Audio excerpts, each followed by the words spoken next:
Well, good evening, everyone. For those of you I don't know or don't know me, I'm Amy Smith. Um, I myself am a document the history of Boston's nightclub era of belly dance and music, and I've met a lot of amazing people doing amazing things. One of whom is Meleti. Thank you. And I like to support and get the word out about the work that other people are doing too in this area. So that's why I invited Meleti to be with us tonight. So and great, Meleti, I'm probably going to screw up your last name, even though I practiced. That's But okay. so this That's is okay. Meleti Pouliopoulos. Pouliopoulos. Pouliopoulos. I knew Yeah. it. It was Okay. funny because when you called me this afternoon, you said Pouliopoulos, and I thought, wow, that's the Greek pronunciation. But then the Americans are going to go, huh? You've been saying Pouliopoulos all this time, but thank you. All right. Well, I knew I screwed up on the moment. But anyway, um, and you are a historian of Greek music, and your work website or project website is GreekCulturalResources.org. Correct? That's right, right. That's the nonprofit that I started to preserve and document and celebrate Greek music in America. Great. Yeah. All So right. So thank you. why don't you just take it away? Okay, great. So, oh, I can't do a screen share. Oh, let me fix that for you right That's now. okay. That's all right. All panelists. There you go. There we go. Great. Yeah. Thank you. Thank you, everyone, for joining on this Sunday evening. This is a timed presentation, so it will run for about 38 minutes, and then we'll take questions at the end. I want to thank in advance Amy Smith for inviting me to give this talk. It's one of my favorite subject, the lost history of Greek music in America. And I do have a little nonprofit, Greek Cultural Resources. We'll be talking about that, why that emerged to fill a gap. And I want to talk about some of the barriers that we have in preservation. What makes it hard? Why isn't it actually happening as much as it should be?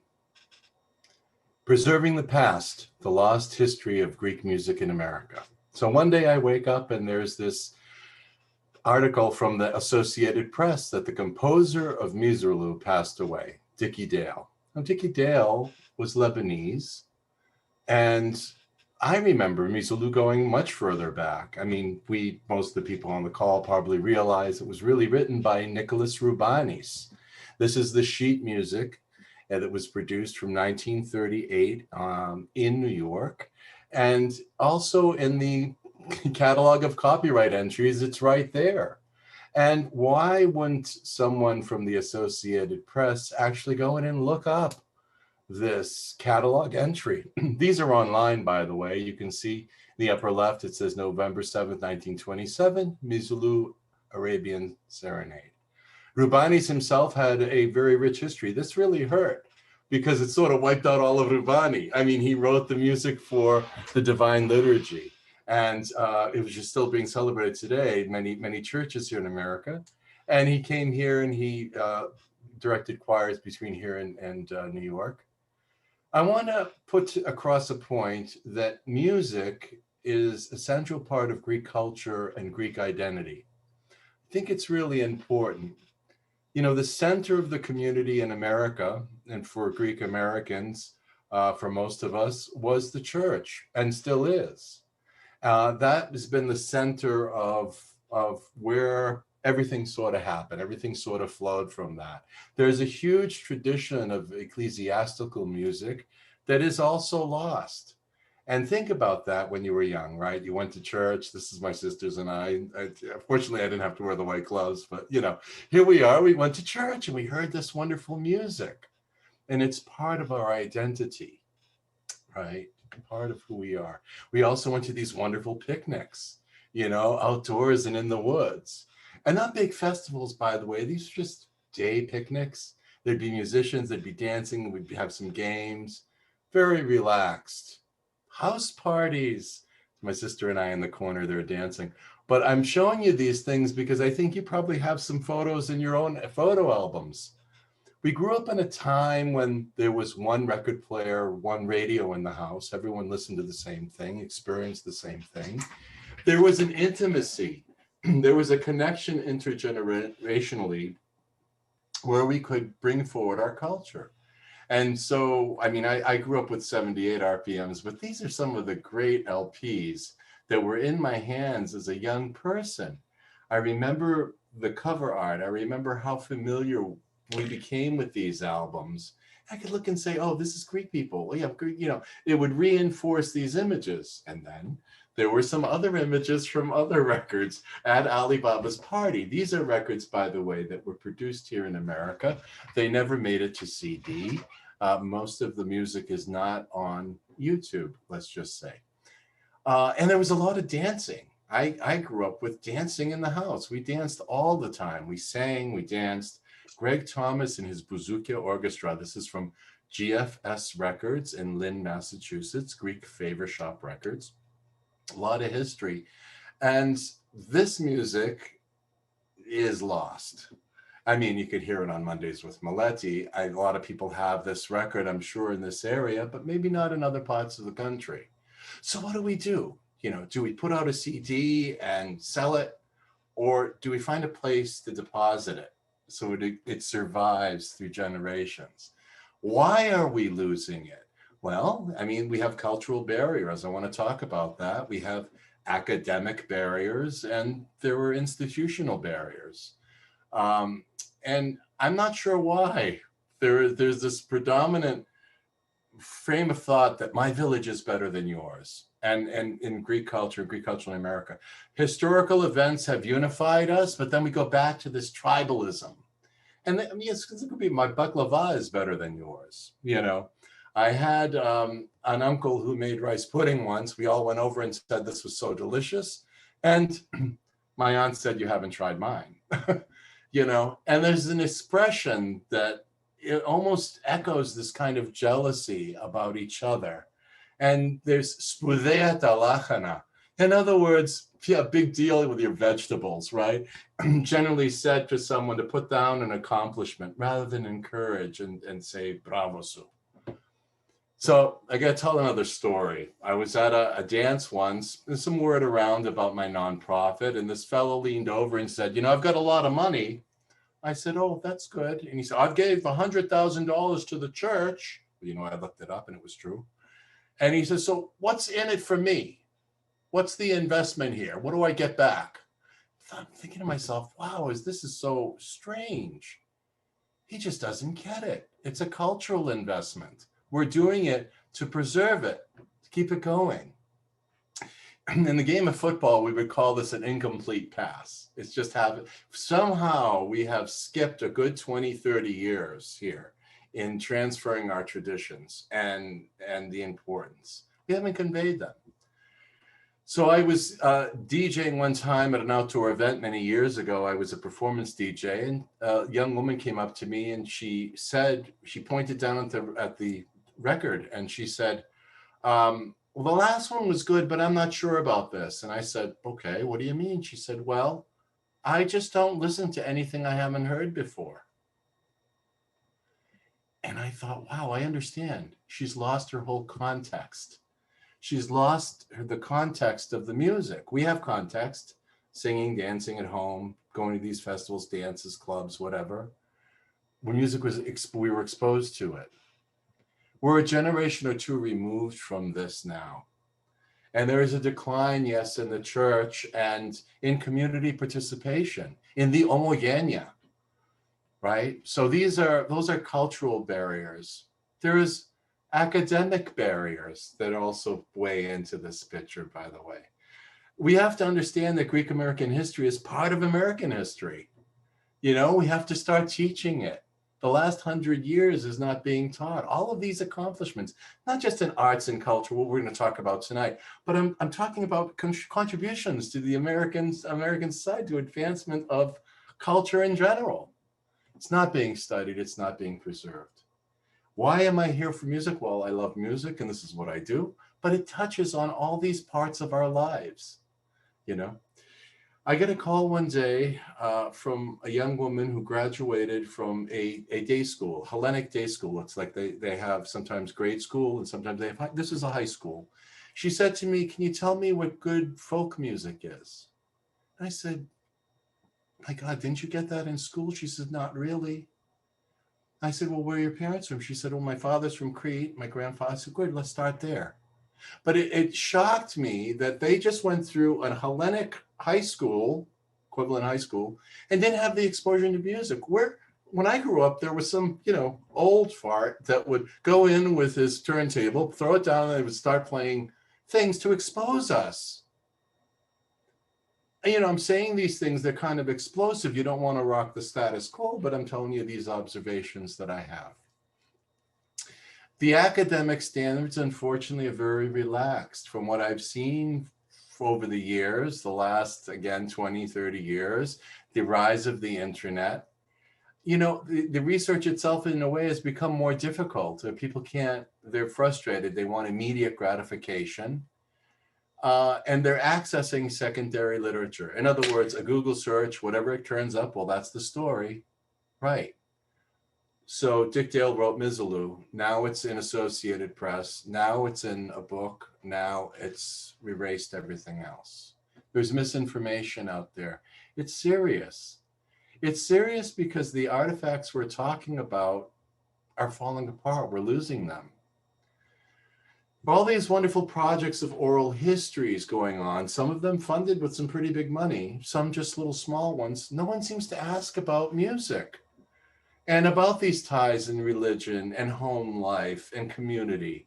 These are the things, this is our culture. This is what we need to understand, what happened. So there's a focus on classical studies, the glory of ancient Greece, a lot of money going there. But what about Greek American studies? There's a focus on early immigration. Okay, that's great. But there's all this history. There's all of what happened.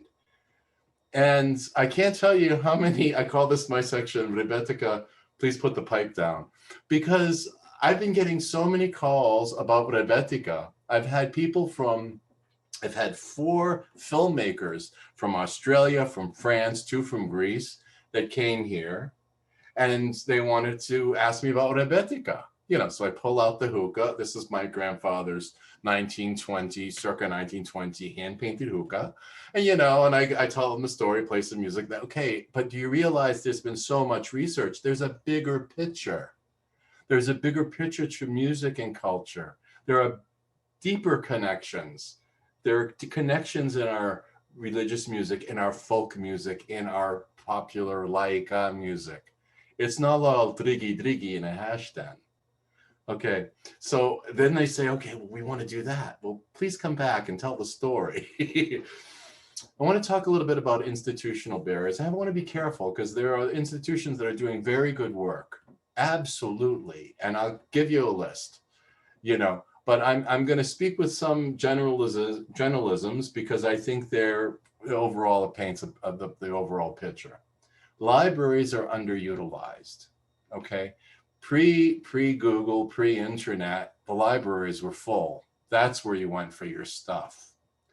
Now, people just sit back and they want to do a Google search. They want the immediate gratification. They don't want to dig. And I remember going to look at microfilm just a few years ago, and there was a student sitting next to me. She goes, what are you doing? I said, well, I'm using microfilm. Didn't you learn how to do this? No, we don't do that. So I think the ethnic materials, there's been a lot of processing of, let's say, Greek music, but there's a lot of things that aren't processed. They're left in crates. And I can tell you this across the country with complete confidence, they're not being cared for. Yeah, there's a wealth of knowledge that's in the libraries. There's all this stuff, and a good part of it that's not even processed. And maybe part of that is because we don't participate in the libraries. We don't support them. Librarians have a very tough job. By the way, with this whole COVID thing, a lot of librarians, library assistants, people that work in that world are facing cuts, serious cuts. And they're trying to keep up, right? But the community doesn't participate. Academia doesn't push their kids back into the library. Do your Google searches, and we'll accept them here, and like they have some challenges. They're not on the internet. Okay, we've got to get through copyright and this understanding of building a digital library. I have personally some experience in all of that. So I'm applying for my knowledge from my corporate world and into this kind of world and pushing these institutions that have become dinosaurs, that their materials are falling apart and rotting, and going in there and trying to say, look, we've got to move together. People always ask about the early music, early recorded music. What was it like? It was a whole range of music, from traditional folk music to music from Asia Minor, operettas, Byzantine music, ecclesiastical music. It was all recorded in the early years, going back 100 years. Patriotic marching songs, comedies. But we've lost, we institutions, we society, Greek American society have lost our first recordings. In 1896, these are the first recordings that were made. We have a list of them. They're lost, they're gone. That's it. Some of them are from Asia Minor. We think from the title, it's kind of curious. What happened? We've lost our first talking film. The very first motion picture with sound was in New York in 1930. 1,600 people filled the theater back then to see this film, which was called, in translation, The Punch of the Hunchback. There were two great songs that came out of it, by the way, that are on record, but it's lost. We've lost our newspapers. The very first newspaper anywhere in the country, Greek American newspaper, was in Boston. We don't have a copy. It's lost. Not to say that it's not sitting in some bin in some library or historic association, uncatalogued. We don't know. Join the treasure hunt, and please enjoy this next section explaining Greek cultural resources. If you've lasted this far, by the way, I think we're about maybe 15 minutes into my talk. So there's 2 more segments of about that length. If you can bear with me, we'll go through kind of an interesting area. Another story I want to tell you. I was giving a talk at the Museum of Fine Arts, and a young man, someone pulled a fire alarm, and we were all on the lawn, and this young man comes to me and he says, hi, I'm from the West Coast. I'm studying in Boston. I'm learning piano. Do you know where I can find Greek sheet music? And I said, I knew what he meant. He can't go to the library. The fact is, we had a huge sheet music industry. This is appalling. In one copyright year, they had registered over 900 pieces of sheet music. This is the company Hermes Music. There's all these printed evidence of the development, how we arrange songs, how we transcribe them, even patriotic songs. This is a marching song, the hymn for the new generation, Greek and American. These are the kinds of things I'd like to see surfaced and taught. The hymn of the Gapa, we had a hymn for the Ahepa. Patriotic marching songs. There was the patriotism to Greece and also to being here. Here is a sleeve of a 78 RPM record of the Kalos Viscos label. This is what falls into what we call ephemera, things people usually throw out. But look, we have a catalog of their music. Sometimes we have lyrics, we have wonderful pictures. Those now are treasures, as are the old catalogs. Something strange when the Library of Congress, I have a larger catalog collection than the Library of Congress. Okay, so something's wrong there. Again, in ephemera, this is, by the way, was a flyer, and it's from the collection of Steve Frangos, who is a writer of Greek American culture. And it's the Guitar and Bouzouki School by Peter Nicolaou. We actually have just recently donated cassettes that Peter had put out to teach people how to play bouzouki, and he was a recording artist, a band leader, and the whole thing. All this history. So that ephemera, those flyers can tell us so much beyond the cool pictures. And so I want to talk with you about, I think we've described the barriers at what's in the environment now. I formed a nonprofit, Greek Cultural Resources, officially back in 2016. The mission was to obtain, to document, preserve, archive, promote, provide access of recordings of Greek music, relevant traditions, as well as relevant publications, manuscripts, images, interviews, and film and video footage for the benefit of musicians, folk dance troupes, teaching institutions, scholars, performers, collectors, and the general public. That's the mission. I think you saw some of the materials that the libraries, traditional archiving institutions, they're not saving. So this is filling a huge hole. And as a nonprofit, there is, of course, behind this wasn't just one of those, moments. There's a lot of thinking and a lot of people who gave input into this plan. And it really is to say that we have a center of Greek music. We need to start preserving. We've lost so much and we're losing so much. That's why we're at the Lost History of Greek Music in America. So let me tell you, behind the nonprofit, by the way, is based here in New Hampshire. I don't have a physical building. I do everything out of my home. And I have put out, we started officially in 2006. I have papers from the lawyers when we first talked about forming the nonprofit. And yet I can just left it self-funded. It was privately funded, all the work, up until about 2018, where I put a donate button out and I appealed to Greek leaders of the Greek community to try to help with this. How can we move this forward?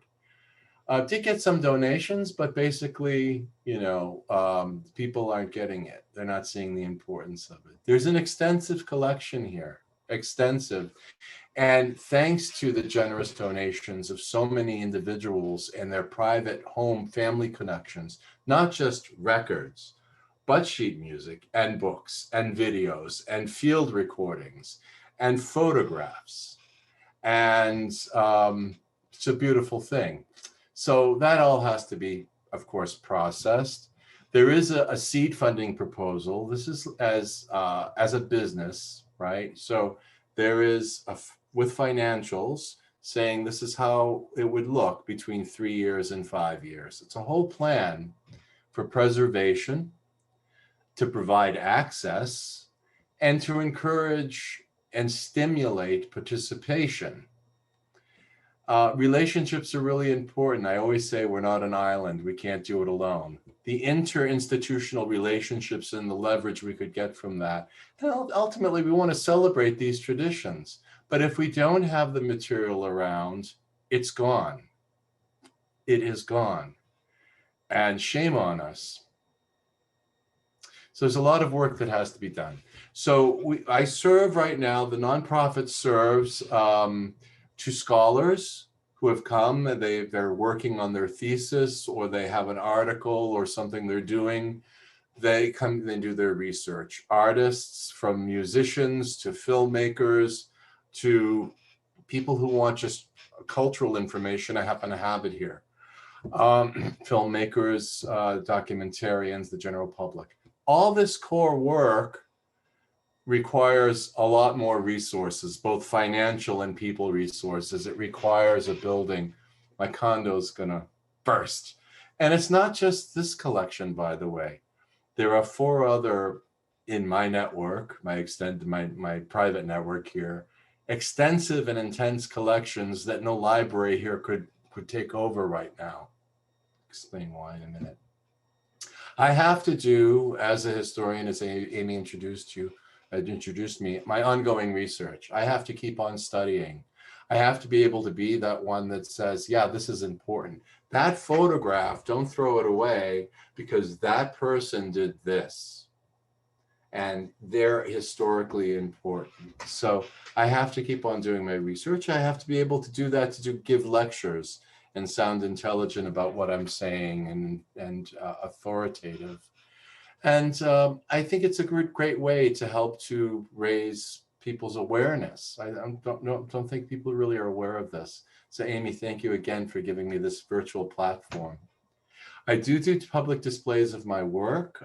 There was a wonderful museum exhibit. I was called as a consultant to to help to build, and that ran for 6 months in Florida. We did wonderful. I've consulted to other exhibits, but that one was the diamond. I've given interviews, certainly in radio and television, to the press. I do this Mondays with Meleti, where that's part of public display, is be able to take some of the stories that I've gathered through interviews and primary research and the recorded music on that history, and sort of tell it to people, to share it with, help them celebrate it again, help remind them that this is out there. And I do a certain amount of consultation, and I've done that over the years. It's kind of like you have to wear many hats. You have to sometimes put your lemonade stand out there to keep kind of all of it going. So consultation can range from legal issues to music consultation issues. I do a number of those kinds of things.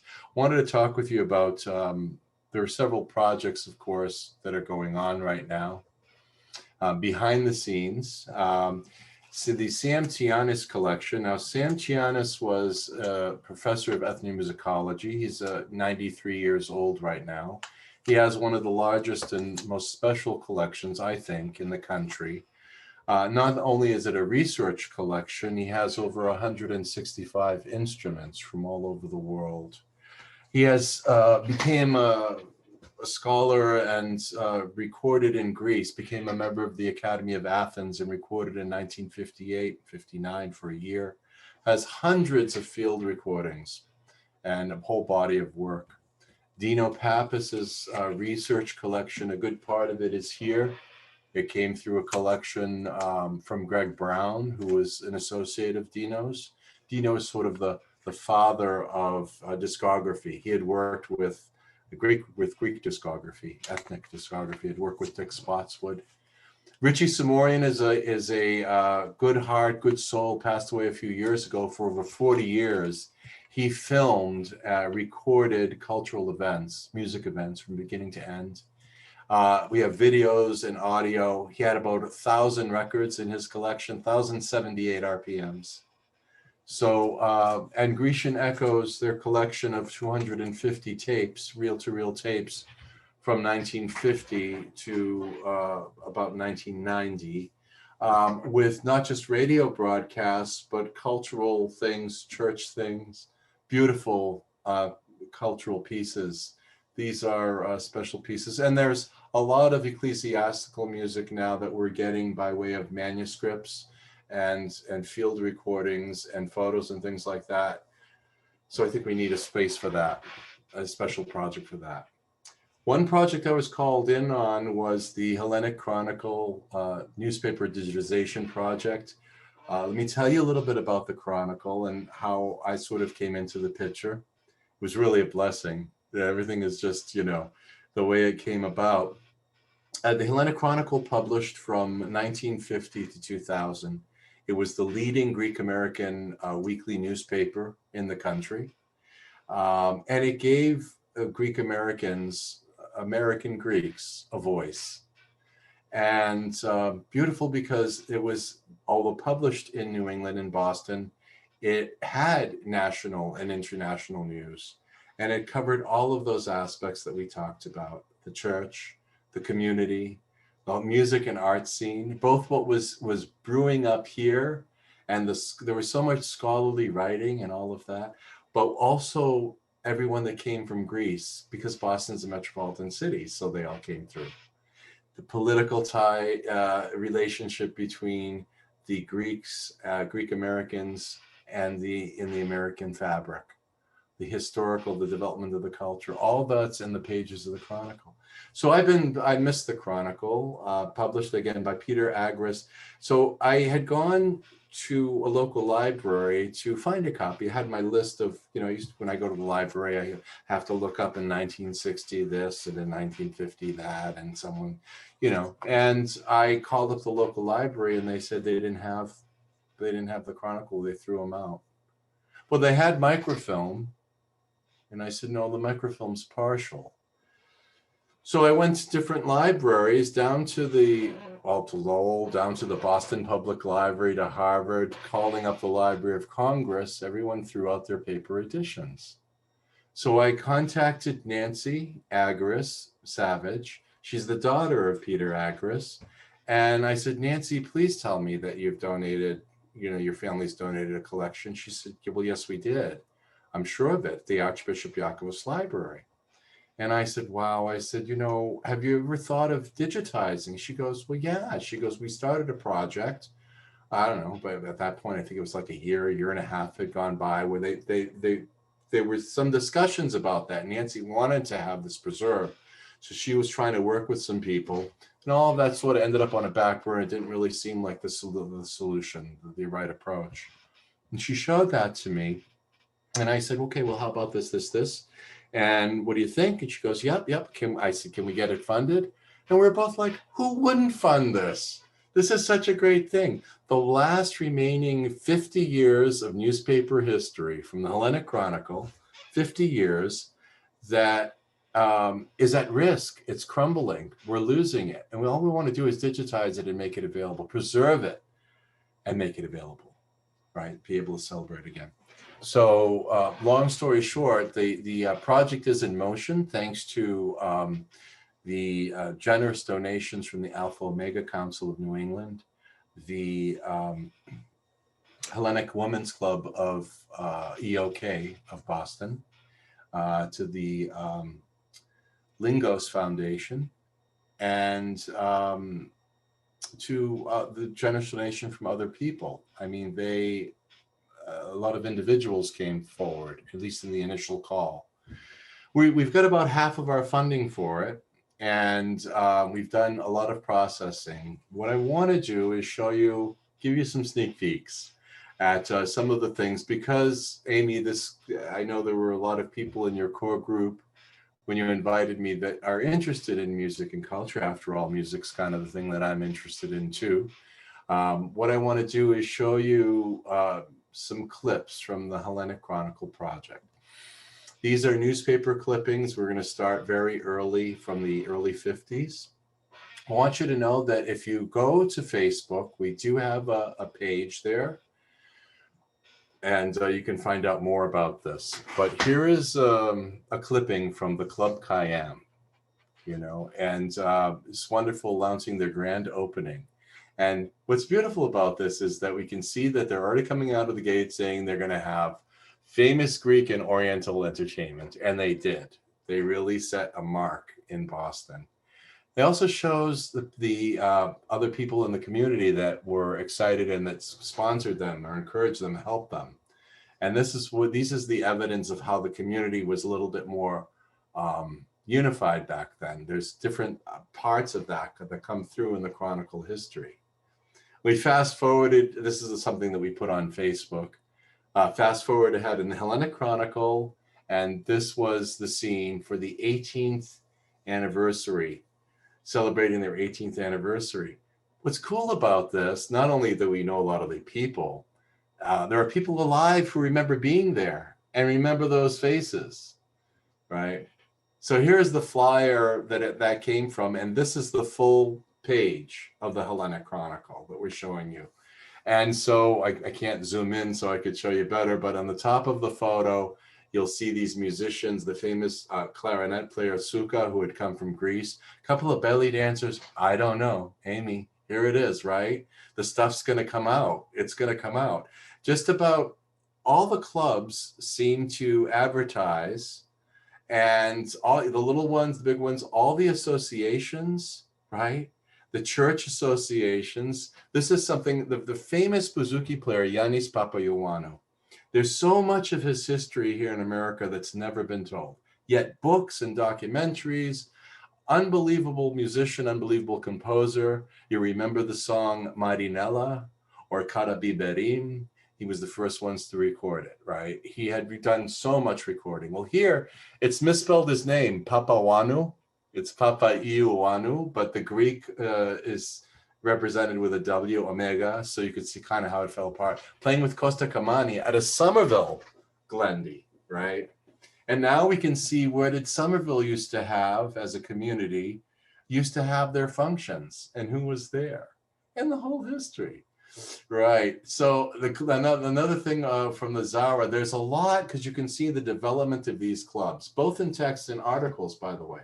People saying, check out this happened, that happened. But then you get these little ads and they're filled with information, right? Here's the evidence that the Greek community and the Armenian community, the Middle Eastern community are all together. This is the Cafe Aman, and now we have, look at these belly dancers again that I have no idea. I can tell you quite a bit about those musicians. Here's a club I never heard of, the Algiers. Amy's shaking her head. Okay, Michael Grammis had a store and is announcing the grand opening of a club. And now what's interesting again on the left, interesting for me on the left, was the musicians, John Kaplanis, the bouzouki player from the West Coast, right? Artie Barsamian, famous Armenian clarinetist, Tony Abdallahad, who was from the Lebanese community, Tony and Philip. Philip was a violinist, Tony was an oud player, and it recorded 78 RPM records. That's where Freddie Elias got his start, right, with those guys. Costa Kamani in there, oud player, classic, all playing together. Here's another club. I don't know. It's the North Shore, but there's so much about the North Shore entertainment. What you'll find is that the entertainers, they work the dances, they work the community events. They were in the clubs, and they came. There was this interchange between New York and Boston. So we had a lot of the bigger names would come down here. Here's a really cool picture. Another thing from the Taboo. Up on top, we're seeing Charlie Charis in the back. Now, Charlie had a mandolinata band in the 30s, the late 30s, 40s, and he was with George Georges.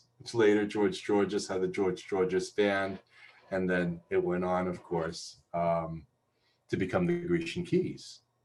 There's stories behind all of these people. Yannis Botsaris, Arthur Chingris will tell you. They'll ask him. Yannis Botsaris had stayed at his house.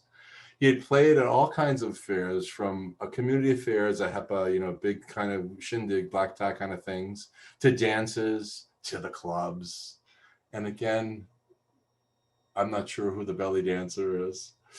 So there's all this history. And what was exciting for me now is that we have even more evidence of Greek music as a shared tradition. So here's the Greek Armenian Social Association of Watertown, GASA, never heard of it.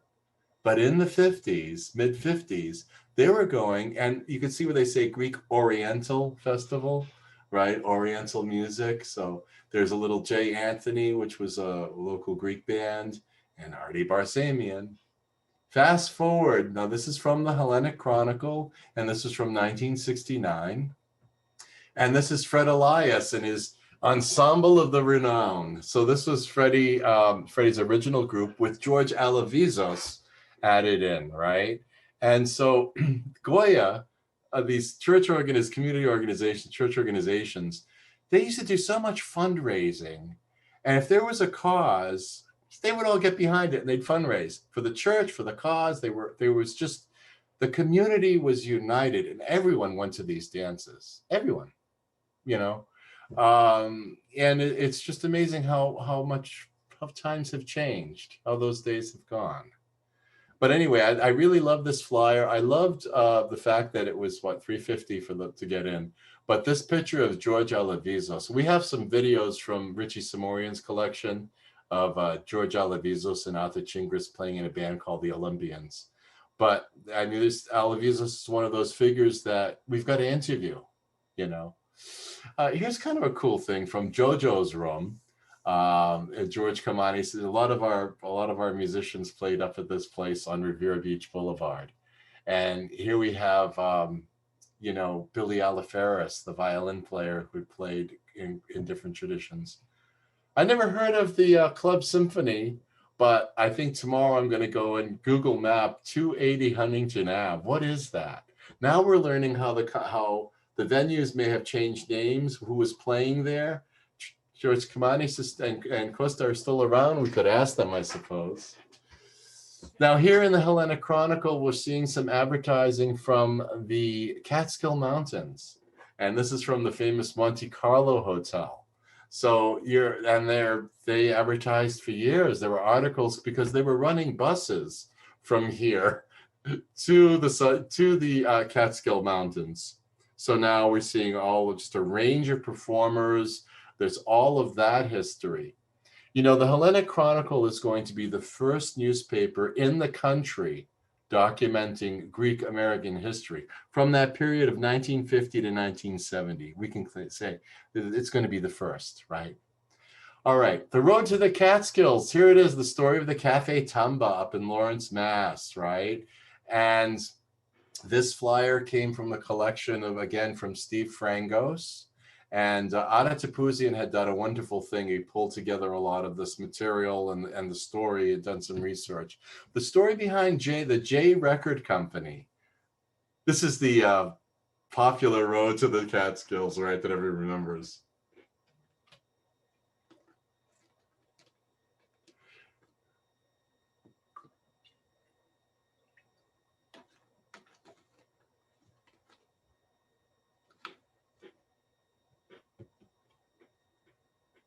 I don't know if you can hear it. You can't hear it? No. Oh, I have it down to a 60%. I'm sorry, I'll play it for you afterwards. It'll transition, but you know, the funny thing about it is that it was recorded in Greek, Armenian, and you can see American with American lyrics through 3 different ways. Now we know from the Hellenic Chronicle the story of J Records, that label. And this man, it's not just a picture, but actually a story of how he walked in to the Cafe Tamba and created J Records. Here he is, Joseph Hagopian, So this is history that's not out there. This is just kind of a quick look. There's so much of it in these papers. It's really kind of exciting, isn't it? So I want to thank you all for joining me tonight. I think we covered everything on our agenda. We talked about an important theme, and I hope that everyone remembers this, that music is a central part of our identity. It's a central part of Greek culture. We need to save this history. We're not saving it. We have a lot of impediments. We have a lot to get over. And I'm hoping that the support will turn out for Greek cultural resources. Like I say, I have all these large collections outside of my reach that the people are in their 80s, and those valuable collections they can't give to libraries right now. They can't house them. They don't have the money or the expertise or the energy or the prioritization or the care to process them. So thank you all. So that really completes my slideshow here. Thank you. It's awesome. I'm gonna have to hit you up for some of those copies of those ads. Absolutely. Well, like I'm saying, I hope we can go online soon. We're actually going to do, with people who have donated so far, we're talking now, Nancy, we're trying to work it out about doing a soft launch, giving people access to what we've done so far, and hopes that it will stimulate some interest and we can get the rest of the project funded to do what we need to do. Thank you.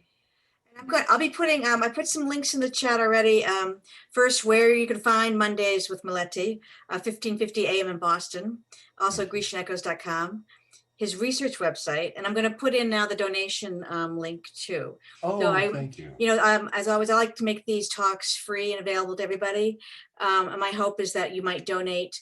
If you like this talk and you want to help out, please donate to Meleti's research, because this is really important. We have to keep all this. It breaks my heart to think these things are like going by the wayside. So thank you, Amy. It is a tax-deductible donation. Even better. Please remember that. And if you work for a company, if your pockets are deeper than mine, I mean, if I gave $5 or $10, that would be, what I could do. But If you're there a little deeper and you work for a company, remember they have matching gifts. We've received funds that way. But thank you for bringing that up. That's great. Are there any questions? Anyone Yeah, have any? raise your hand and I'll unmute you. All right, Poppy. We have Poppy. Yeah.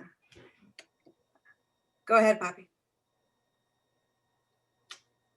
You're unmuted, Poppy. You can ask your question. Oh, yeah, you're muted at your end, Poppy. So while you're figuring out, you're okay. Good. we Go hear ahead. you. Okay, there was no chat availability. There was no way for us to send you any questions to even tell you that we couldn't. There was no chat showing. Is that no? You have to launch it yourself at the bottom of your screen. It's not on the bottom of the screen. It's like Oh. everything I typically see on a Zoom meeting is missing. That's the weird. chat's Okay. missing, also the number of people who are participating, to see, names, who they are, so we can interact. It's you just not there. You don't see participants down. Are you on the tablet? Nothing. And Tina Papadopoulos said the same thing. Oh, I see. Now I can see who's on the call. How yeah, nice. we can all. Yeah. Yeah, but we can't. We can normally, you can tell who's on the call, even if it's just a photograph, not a, Well, this is a webinar, not a meeting. We did a webinar for right. But the thing is, even on the webinars, you can tell, you see like a static picture with a name or something like that. And right now, there's nothing at the only thing I see is mute and raise hand, lower hand, and leave. It's the only thing at the bottom of my screen. Okay, that's weird. So no, actually, webinar in a webinar, you don't see everybody's picture until you talk. So just so you know, it's really it's a focus. It's really to allow like for a lecture format. Well. I mean, I've had different experiences through my company, but that's okay. I feel like I'm in customer service here, so I'll have to say I'm so sorry for your negative experience. But meanwhile, what did you think? It was excellent, and you covered so much new material that I have not heard you cover in other lectures. I do obviously follow you on Facebook, and I listen to all your programs. Maybe not at 7 o'clock or 8 o'clock on Mondays with Meletios, but I eventually tune in and try and pick. I am so grateful. The more you do, the better for all of us. Now, one question I have about the digitate, whatever that word is, for the Hellenic Chronicle. Right. Will we be able to search? Is there some sort of a search facility so that we can pay? You're talking about music, but let's say that we wanted to search on weddings. Somebody's doing genealogical research, weddings, obituaries, whatever, that kind of thing. We'll be able to do that as well? Oh, absolutely, Puppy. I mean, it's going to be, we're doing OCR scanning, so it's picking up all the characters, all the text characters, and you'll be able to search on, and put something in quotes. Because if you do a search on Greek, you're going to get a million hits, right? But if you did a search on, in quotes, Greek heritage, you'll get, a smaller set, obviously. So yeah, the idea is to make it available online. The final product will be free of charge.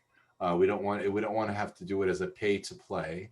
Primary goal is to preserve, but yes, you will have access to it. You'll be able to, you wouldn't believe, Poppy, I chose to do clippings and give examples of the music, of that thing, but we have so many more examples from organizations. Sure, we have a whole presentation for it, but thank you so much.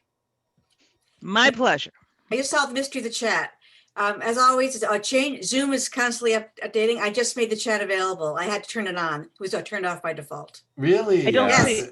I looked down at it. I see it said allow attendees to chat with everybody, and I made that available. So anyway, we do have another question. If I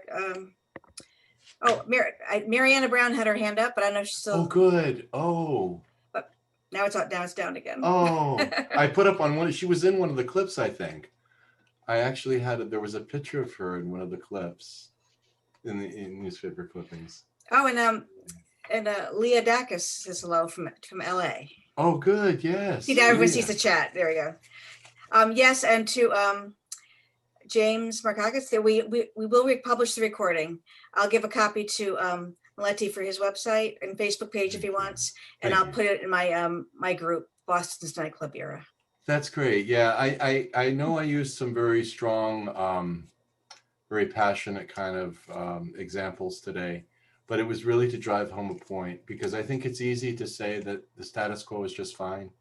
And there's a certain segment of people that want to believe that. You know, our kids go to school, they learn Greek. Well, they do their poems. We have our festivals. We have a dance, troupe. But the ugly reality is it's a little deeper than that. And these really are impediments. So thank you. I thank you. I'm glad. Poppy, was there any other comments or anything? We actually, if Poppy, if you're done, we have Lori. Go Teach's ahead. Go question. ahead. Okay, great. Go ahead. Okay, Laura, you can go. Hi, this is Lori Teach, and I'm in Folsom, California, and I just want so good to finally to see you and to hear you. But I did want to thank you and Amy for tonight's presentation. Enjoyed it excessively, as well as I am completely enjoying Eleni Bartzeri. So thank you very much for that information. Oh, good. Oh, I have to tell you, Lori, when we put up the Chronicle, you're going to find so much on her. Between New York, her New York appearances, and her recordings, and when she came to Boston, she was in a lot of functions here.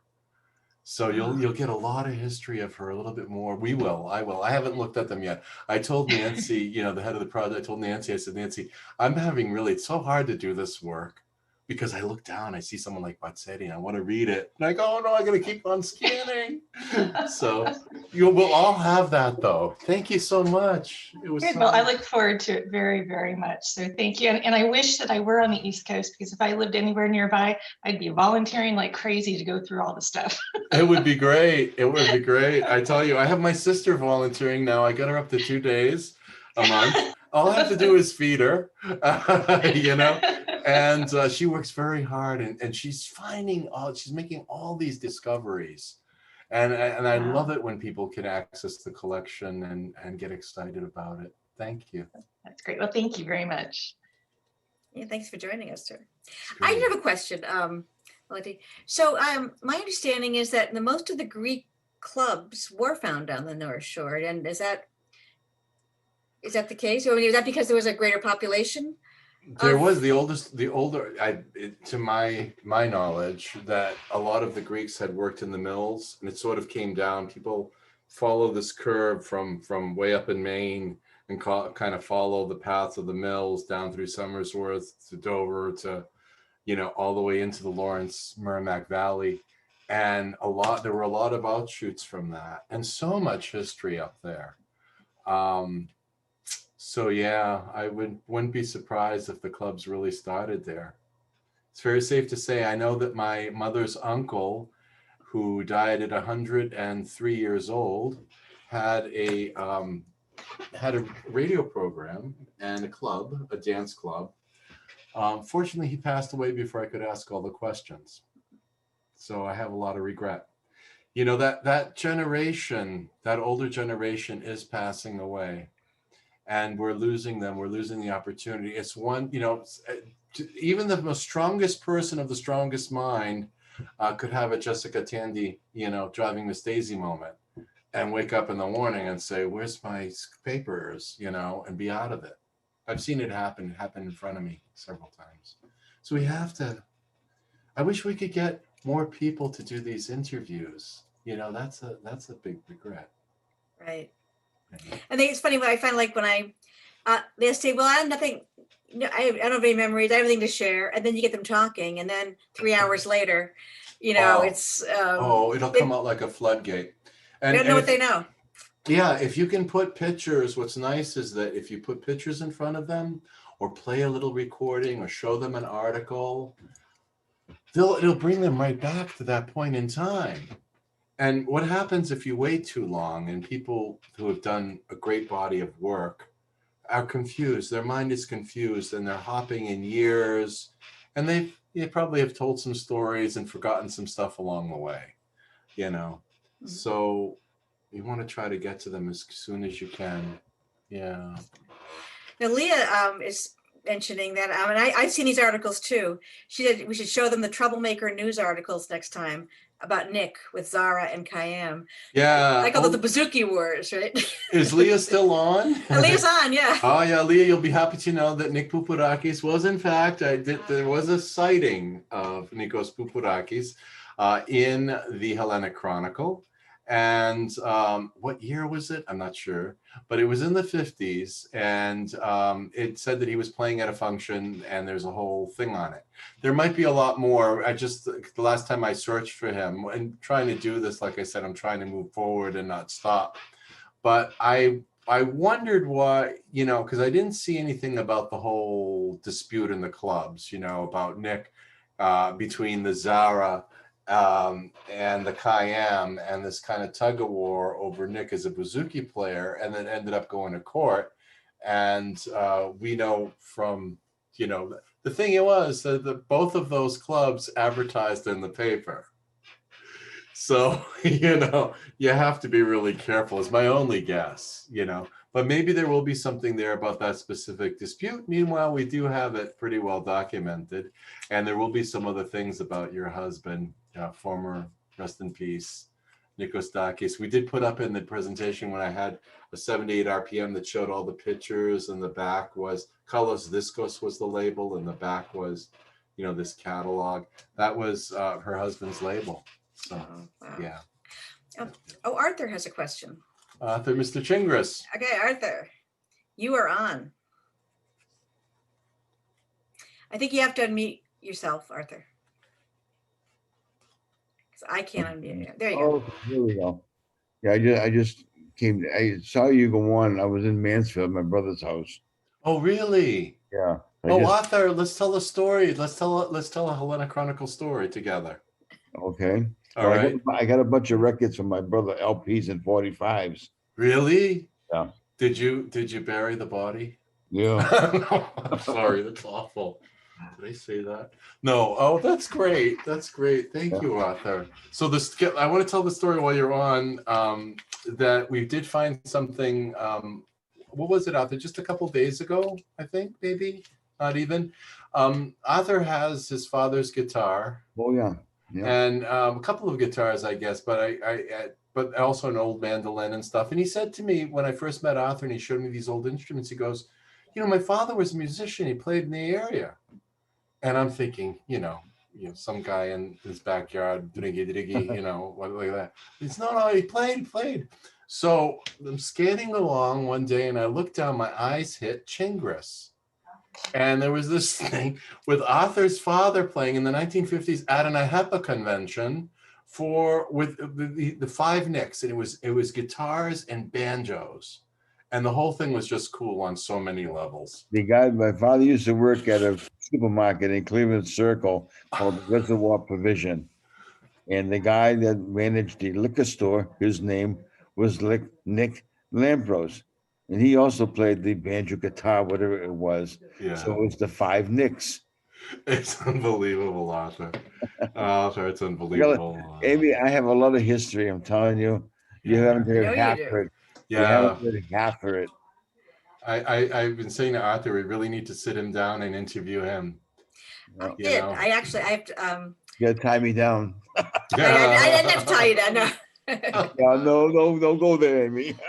Well, so Arthur, thank you for joining. So when did you join? At what point in the presentation did you join? Okay, you started at 7 o'clock. I think it was like 5 or 10 after 7. Mm-hmm. I was at my brother's house, sitting in the couch. We were talking about my operations and everything else. Yeah. And got into a little political thing, but we left that alone. And then I left about, what time did you go on? 7? Mm-hmm. Yeah. We were doing Greek time a little bit. We went a few minutes late, I left there about 7:20, 20 after 7. And I just got into the house. I grabbed my laptop and hit the email, and here I am. Yay. Thank you. I got a whole bunch of LPs. Hunters, the one I'm playing guitar on. Artistic Mood Volume 1. I'm playing drums on that. There's a lot of belly dance music and a lot of stuff. Great, Arthur. So you're gonna come over here tomorrow after your program? I can. I have a meeting right after my program. Okay, I'm so what sorry. I'm going to Maybe do- after that, I'll call you. After what time? Yeah, Let me- because we're on the Zoom call now. So I'll call you. I'll call you after this. Oh, yeah, we'll talk about it later. Okay. Yeah, if you don't make it here, I'll bring them to you. You have to carry them out. Absolutely. It's my cross Yeah. to bear. Yeah. Okay. All Thank right. you. Yeah. Okay. Thank you, Arthur. All right. I'm glad you Bye, made it, Amy. Arthur. Nice Yeah. to talk with you. Take Me care. too. Thank you. Amy, did you read the book yet? I've been reading articles. So yeah, the book he's talking about, was he gave it to me, and I'm very grateful. It's the I got- history. It's Greek music in America. I think I have it And back there, and I got one more. Meletios featured in Oh. it, and Oh, know. thank you, Arthur, for doing that. That's excellent. yeah, no, I it's got one more. fascinating. I wanna Yeah, give isn't it to, great? I want to give it to Mal. Yeah. Oh, Mal would love it. Mal Yeah, would love it. yeah. There's a section in that book, now, Arthur, since you brought it up, that talks about where the Greek archives are. And I'm pretty sure Steve Frangos was the one who penned it. It might be towards the back, but special collections from all over the country of where you can find stuff like old newspapers and things like that. So anyway, thank you, Arthur. Okay, I'll talk to you later when you get home. Sounds good. All right, bye, Amy. Hi, Arthur. Bye-bye. So now that I figured out the mystery of the chat, and again, my apologies for that. That was me. But again, it never behaved that way before. I'm putting the links down again because let's see. Let's try that. You. There's and then the donation link I'll put after that.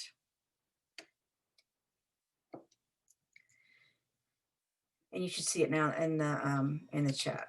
I have a question for you, Amy, for all the participants. Was everyone comfortable with the pacing? Because I knew I compacted a lot of information, but I want to make sure that the pacing felt okay, that it wasn't overwhelming. Was it too much to throw? It was good pacing, Meleti. Thank you. It was good. Thank you. People are saying the pacing was good. They love the photos. Good. Thank you. Oh, Sandy. Yeah. Wow. Anita. Oh, wow, Marissa. I'm just seeing all the people that are in. This is so great. Yeah. Thank you. Yeah. Okay. In fact, but we need more. So you'll have to have you back again. Maybe you can give us an update. Oh, I love it. Yeah. Or when the chronicles are up. I would love it. Oh, yeah. Yeah, absolutely. But so please, if you can, try to find the Hellenic Chronicle Project. If you are in a position to make a donation there, if you haven't, even the smallest amount goes a long way. And it's not just financial support that we're looking for. We're looking for people to get excited about this. I see that the newspaper, the Hellenic Chronicle, played a significant role in providing some glue within the Greek American community, both here and across the country, but primarily New York, New England. And I think it's important for people to recognize that and say that maybe this project could do the same thing. Maybe together we can do our genealogy researches. We can share those pictures of this or that observation. It'll be an exciting place, and hopefully funding will come from that. If you're a part of an organization that may have $100, $500 in your thing, and saving heritage is part of your mission, this is it. Believe me, every Greek society here, their history is in those pages. The national chapters, if they had them, the local chapters, every church, every community. It's amazing, this wealth of knowledge, and who wouldn't give in $100 if you have an organization, or maybe $500, something. So if you can be an advocate for that, we'd appreciate it. Thank you. Absolutely. I'm much better at giving money than asking for it. I'm not a good salesman, just kind of, yeah. So are there any other questions from Meletios Pouliopoulos here? No? Well, we thank everyone for attending. It's a good turnout on a Sunday night. It really is. Thank you. It was really great, Amy. I Yeah. really appreciate what you're doing. How many people, Amy, attended? I can't see anything at all. Oh, we had about at the height about 24 attendees. Good. Yeah. Pretty good for a, you know, and Amy said she is going to make this public. So hopefully people will want to share the video if they really liked it and said, sorry you couldn't attend, but here it is. And then we can let you know if we end up doing more with Amy. Amy has a whole speaker series going on here. Thank you so much for the opportunity. I'm glad. Thank you for coming. I appreciate it. So, Really yeah. appreciate So it. we'll. I know, Melita, if you want to stay on while everything's getting off, we can chat a little bit after that. Yes, that'd be but good. Great. But thanks, everyone, and good night. Kalinichta, good night. Everybody be Kalinichta. well. Be Thank well. you, See you Puffy. soon. Mwah! See you. Bye. Yeah, they're getting off. So yeah, 24 people. That's pretty good. That's a good crowd. Yeah, absolutely. I'm going to stop recording.